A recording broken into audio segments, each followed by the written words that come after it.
इनके लबे रंगी की निछावर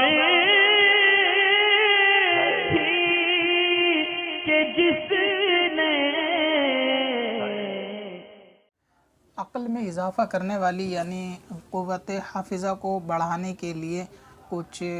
वज़ाइफ़ और तरीक़ेकार मैं अर्ज़ कर देता हूँ। उसमें सबसे पहले ये कि अगर आप किसी भी चीज़ को बढ़ाने की यानी बात करते हैं, उसके इजाफ़े की बात करते हैं, तो उसके कम होने के असबाब को दूर करना होगा। मिसाल के तौर पर अगर आप बात करें कि हाफ़िज़े क़ुव्वत जो है वो हाफ़िज़े की बढ़नी चाहिए कि कोई चीज़ याद करें तो वो याद रहनी चाहिए, ख़ुसूसन तालिब इल्म के लिए, स्टूडेंट के लिए, कि उनको एग्ज़ाम वगैरह के टाइम में पढ़ाई के अंदर जो कुछ करें याद उनके हाफ़िज़े में सेव रहे। तो उसके लिए उनको वो सारे असबाब, वो सब रीज़न उनको दूर करना होगा जिससे हाफ़िज़ा कमज़ोर होता है। क्योंकि अगर एक तरफ वो असबाब अपनाए जाएँ, वो सबब अपनाए जाएँ कि जिनसे हाफ़िज़ा कवी होता है, और दूसरी तरफ उन कामों पर भी अमल किया जाए कि जिससे याद करने की ताकत कम होती है, तो इस तरह मामला जो है हाफ़िज़े का वो कवी नहीं हो पाता। तो जो हाफ़िज़ा अक्सर कवी होता है वो होता है जिस्म में बलगम को लेकर, यानी जब सीने में बलगम ज़्यादा रहता है या बलगम बनना शुरू हो जाता है तो ऐसी सूरत में इसका इफ़ेक्ट सीधा दिमाग से होता है।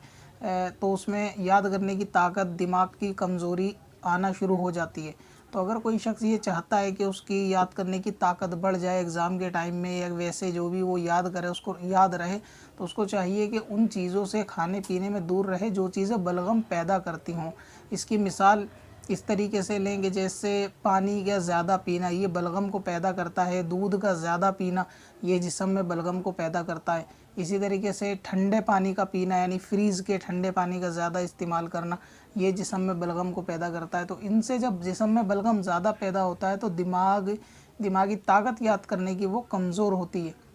तो इसके अपोज़िट अगर वो चीज़ अपनाई जाए जिस्म में कि जो बलगम को दूर करती हैं या जिस्म से बलगम को निकालती हैं, तो ज़ाहिर है कि उससे दिमागी क़ुव्वत वो बढ़ेगी। अब वो असबाब कौन कौन से हैं? सबसे पहले कुरान मजीद है कि कुरान मजीद को अगर आदमी पढ़े तो उससे गला भी साफ़ होता है, बलगम भी दूर होता है और क़ुव्वत हाफ़िज़ा भी उसकी बढ़ती है। तो जिसको चाहिए कि कुरान मजीद को चाहे 2 रुकू, 3 रुकू, 1 रुकू, चंद सतर ही पढ़े, मगर ये कि रोज़ डेली उसको देख कर तिलावत करे कि इससे हाफ़िज़ा दिमाग तेज़ होता है। ठीक इसी तरीके से मिसवाक शरीफ का करना कि नमाज और नमाज के अलावा, अगर नमाज में मुमकिन नहीं तो नमाज के अलावा कम से कम सुबह शाम 2 मरतबा तो इसकी पाबंदी सुन्नत के मुताबिक ज़रूर करे, ख़ुसूसन सोने से पहले रात को, कि मिसवाक का करना भी ये बलगम को दूर करता है। और जब बलगम को दूर करता है तो मतलब ये कि अक़ल को बढ़ाता है। इसी तरह खाने पीने के अंदर अगर आप इस्तेमाल करें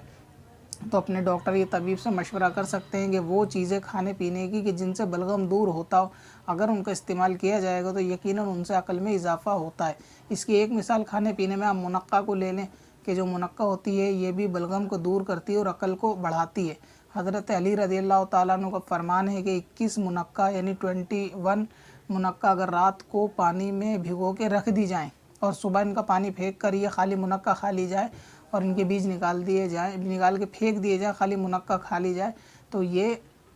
हर उस बीमारी से बचाती है, हर उस बड़ी बीमारी से कि जिससे बंदे को डर लगता है, यानी हर वो बड़ी बीमारी। तो ये सबसे अहम किरदार जो अदा करती है सीने से बलगम को साफ़ करने का करती है। अगर चंद रोज़ आप इसका सेवन करेंगे तो आपको कुछ वक्त में यानी जो बोलने में जो थूक निकलता है, अगर आप उसको थूकेंगे तो उसमें भी आपको बलगम के जो है अज्जा वो ज़र्रात निकलते हुए नज़र आएंगे कि ये जो मुनक्का होती है बलगम को निकालती है। तो जब ये बलगम को दूर करती है तो मतलब ये हुआ कि ये अक़ल को बढ़ाती है कि हर वो चीज़ जो बलगम जिस्म से कम करे, बलगम को घटाए, तो अक़ल में इजाफ़ा होने लगता है। इसी तरह जो चीज़ बलगम को बढ़ाएगी जिस्म में तो वो अक़ल को यानी घटाएगी। अच्छा, इसी तरह हाफ़िज़ा क़ुव्वत जो होती है बलगम के अलावा एक होती है गुनाहों से, कि नज़र के गुनाह यानी आँखों का ज़िना। अब ये गाने बाजे, टीवी वगैरह, फ़िल्में, ड्रामे, बदनिगाही, आँखों का ज़िना, ये सब भी क़ुव्वत हाफ़िज़ा को घटाती हैं। इसमें सबसे अहम किरदार इन गुनाहों का ही है कि जब तक आदमी गुनाह करता है उससे उसकी याद करने की ताकत कम हो जाती है। इसी तरह पहले के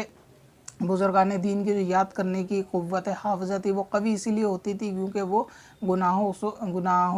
से अपने आप को दूर रखते थे। इसके अलावा पढ़ने के लिए मैं आपको अर्ज़ कर दूं कि बाद